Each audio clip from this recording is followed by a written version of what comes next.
2026 has been a fantastic year for horror movies. We've had Obsession, one of the biggest hits of this year, and still my favourite film of the year. We've had Backroons, one of the biggest surprises for me of the year. And then you've also had other films like Sen, Hell, 28 Years Later, Bone Temple, and Evil Dead Burn, which was a big improvement for the franchise. And today I'm going to be adding another great horror film to the list.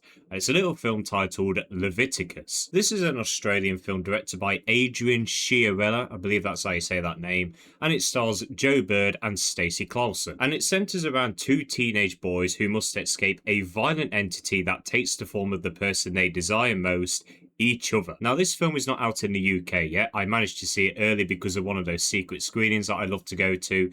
And it's a film that I've had on my radar for quite some time now. I've seen the really good reviews, and I'm so thankful that I managed to see it early and tell you guys really early that you need to go and see it. This is one of the best films of the year so far. And if somehow this is not in the top 10 best films of the year come December, then this has been an amazing year for movies. But surprisingly, Leviticus isn't exactly a horror movie. It's more of a romantic drama with sprinkles of horror in there. It is heavily inspired by the film It Follows, one of my personal favourite horror films of all time. Just the idea of something following you for 24 hours, 7 days a week, no matter where you are, and just the anxiety of knowing, when is it going to come? How is it going to get me? And what will it do to me if it does come to me? That is something that was really scary in It Follows, and Leviticus uses that to great effect here. Even though this movie is a lot more smaller and we're not going halfway across the country to try and escape this entity, because it was in a closed space, I do think it added more tension to this film. But as I mentioned, this is more of a romantic drama. And that is because it centres around the couple behind me who really love each other, but they are in a very heavy Christian area. So, of course, they're not going to be accepted, unfortunately.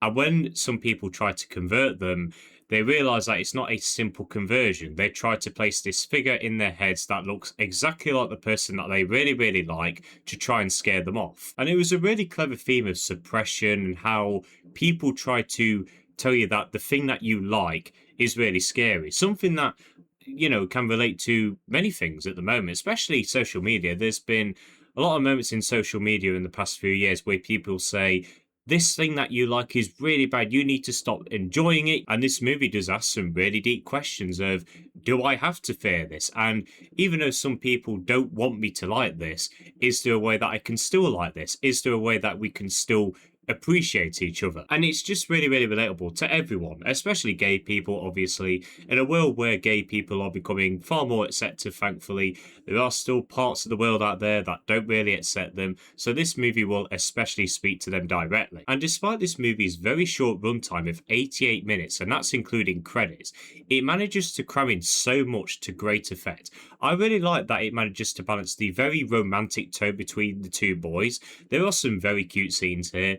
There are quite a few sexual scenes in this movie, but they were kind of beautiful because they're in this very stressful situation. They have no idea how they're going to navigate it, and yet they're still finding time to really appreciate each other. But even with those scenes, it's followed up by some really tense moments and some very sad moments. In fact, there's a bit about 2/3 of the way through this movie which I was close to crying because something happens to a character. They make a very important decision, and you just gutted for both of them. And the tension throughout this movie is ramped up when you don't know if who this character is speaking to is the actual person or the entity, because the entity is very smart. It is specifically said in the movie, and this is a small spoiler, but it's nothing much, where if you stick close to the person that you really like, the entity knows how to be like them more. So again, it adds to the tension. You don't know if that is the real person. And that's something that I think is very hard to do because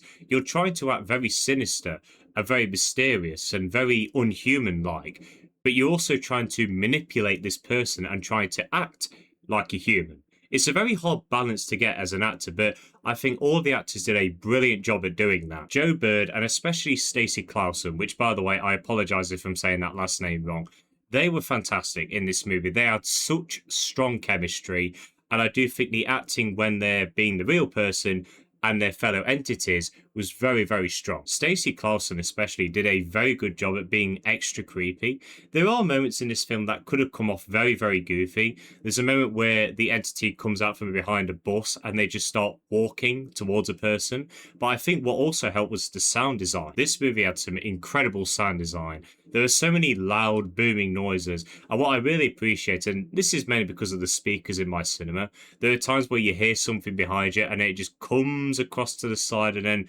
fully in front of you. And that was just really, really effective, especially with the really good camera movement in this movie. This is a beautifully shot movie. It's mainly set in the dark, but it looks so beautiful at the same time because they use a lot of natural lights in this movie where you only see half a person's face sometimes and there's an obscure figure in the background, so it adds to the creepiness of those scenes. And as I said, even though this movie is trying its best to be creepy, it never backs away from the beautiful moments. And I think that is really exaggerated with the ending of this movie, which I'm not going to talk about much because I do want you to see this movie.